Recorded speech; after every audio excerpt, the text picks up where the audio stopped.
Guys, welcome back to yet another episode of the PS2 Collector. So the current count is 230 out of 4,376 games, and on this episode today I picked up one unique package that came with the game as well as 4 others. Guys, stay tuned, you definitely do not want to miss this.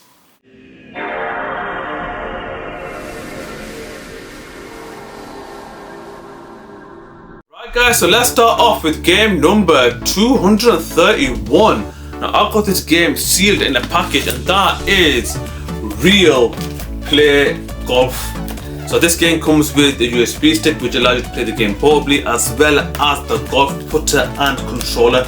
So this game was released on 7, and at the time the Nintendo Wii was released, and Nintendo Wii was a commercial success and it took the world by storm. A lot of people got into gaming because of the Nintendo Wii's motion controls and fun games.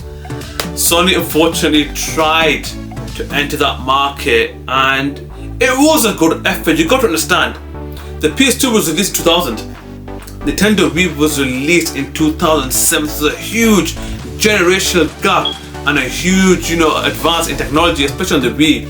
Sony tried, and I've got to say, they failed big time because this game's motion controls were not responsive. Sometimes the USB stick was, faulty and did not, read the player's movements as well as the Wii did. And Sony tried the hardest, but this game did not simulate the game of golf as better as the Wii did. And for me personally, if you want to have fun with this game, play with your family, because you can have a lot of fun, especially a game where the motion controls are ridiculous, and where we try to do will end up anywhere. So I can understand where the fun is to be had, but as a golfer you definitely won't enjoy this game. This game cost me £15, not bad despite it being sealed, and it comes with a controller as well as a portable USB stick. So for me it is worth it as a novelty and as a collector. But as a passionate gamer, and if you like golf, I would avoid this game. And guys, this is game number 231 in a well organized package, Real Play Golf. Right guys, so game number 232, and this one's a pinball game, and this just might be the only pinball game that I'm aware of on the PS2, and that is Play It Pinball.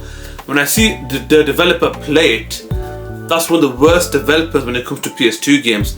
But a pinball game, the only pinball game that I'm aware of was, if you remember guys, Tilt Pinball or Space Cadet Pinball on Windows 95 or the early Windows PCs. They had a free game called Tilt and Space Cadet Pinball. That was a really fun pinball game. I really enjoyed playing that due to being free. But this game here, how does it hold up?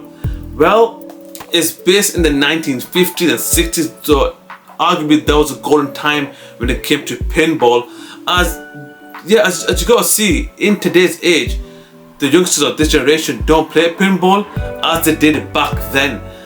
With this come with many levels, and due to it being a very simplistic game, there's not much into it. It's just different tables and different set of rules. But if you do enjoy pinball for only £1, this game is definitely for you. And guys, game number 232, Play It Pinball. Alright guys, on to the next game, game number 233. And this game, talk about blast from the past, was a launch title for the PS2, and that is X Squad, a third-person shooter, and a really good one at that. Graphics were really amazing for its time. It has aged a bit, but it's not about to put you off. I like the level designs, also like the innovation that it did, such as you can see the bullet ripple through the water as well as in the air. I also like your squad. You must lead your own squad against the enemy. So this game has a huge variety and an absolute blast to play. A really good quality game. This is when EA took their game seriously and not the repetitive crap that they put out today. And would I like to see this game remastered? A tough one, because it has been 25 years and X Squad is not a big name and not a lot of people remember it unless you were like me from that time. I remember the launch titles, but I would love to see a remake, updated graphic. I think this game deserves a remake, but it's very unlikely that it will get one. And guys, if you do enjoy third-person shooters, especially the ones on the PS2, give X Squad a go. A really good and fun third-person shooter. Game number 233. On to the next game. Game number 234 is Tony Hawk's Project 8. This game was released in 2006. It was released on multiple platforms such as the Xbox 360, the PS3, the PS2, the PS Portable, as well as the game being released in 2007 on mobile. When it comes to Tony Hawk, the only one that I played is Tony Hawk Pro Skater 3. That is a ridiculously good game. At this time in 2006, which was a really good year for gaming, I was mainly playing Halo 2 or 3 I think, as well as Gears of War. I was on an Xbox 360 binge at the time. I never picked up Tony Hawk. This went under the radar. So I looked up the reviews online. For the PS3 and Xbox 360, it got really good reviews, and according to many reviewers and many publicists, this version here, the PS2 version, was the worst version of the game. So I put in the other day, give it a quick play. I can see why. You can tell right off the bat the developers just released it because at the time a lot of people were still playing on the PS2 and you just got the low tier version.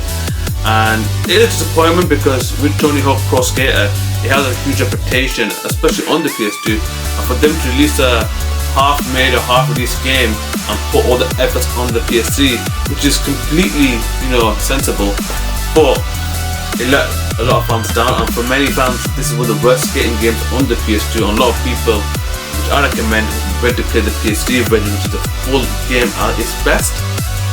Would I recommend this game? If you're a Tony Hawk fan, I would, but don't expect Tony Hawk Pro Skater 2 or Pro Skater 3 because it's just not on that level. And guys, that's game number 234, Tony Hawk's Project 8.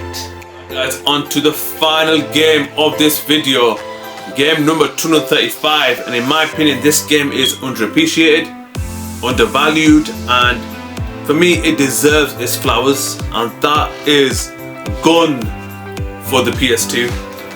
So let me say this right now, this game was released in 2006, it was released on the Xbox 360, the PS2 and many other platforms, but the main ones were Xbox 360 and the PS2. This game was awesome, man. It is a really great and for me era-defining game. I'm gonna say something that's very high praise. I think that this was our generation's Red Dead. This was our generation's Red Dead because the similarities between Gun and Red Dead Redemption and its sequel is very similar. I know people are gonna say Red Dead Revolver is part of the Red Dead franchise and that's the actual first game, but for me the first game is Gun. Despite it being two different universes, they're both very similar, and this game's graphics for its time and the animations, amazing. It has aged really well, and for me I can't understand why this game got not a low reviews, but it got an average review like 79% on Metacritic and 80% on many magazines and very well and renowned reviewers. But for me this game is my Red Dead back in the day, 2006. I had fun playing this. The story is really good, and if you enjoy these kind of games, give this game a go. Give this game a go because I want to promote this game. I want Activision to either remaster this game or give us a true sequel. And in my opinion,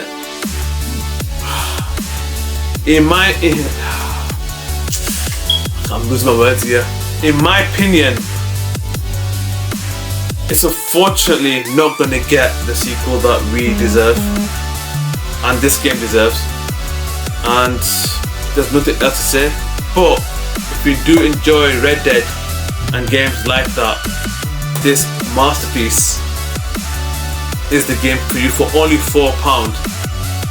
what else can I say? Bargain for a game like this. Game number 235. Gun. Brilliant game. Alright guys, that's the final game of this video. If you want to see more videos like this, please subscribe. It will help the channel a lot. If you want to know when my videos come online, please click on the bell notification below. Anyways guys, until next time, and guys please don't forget to subscribe. Enjoy.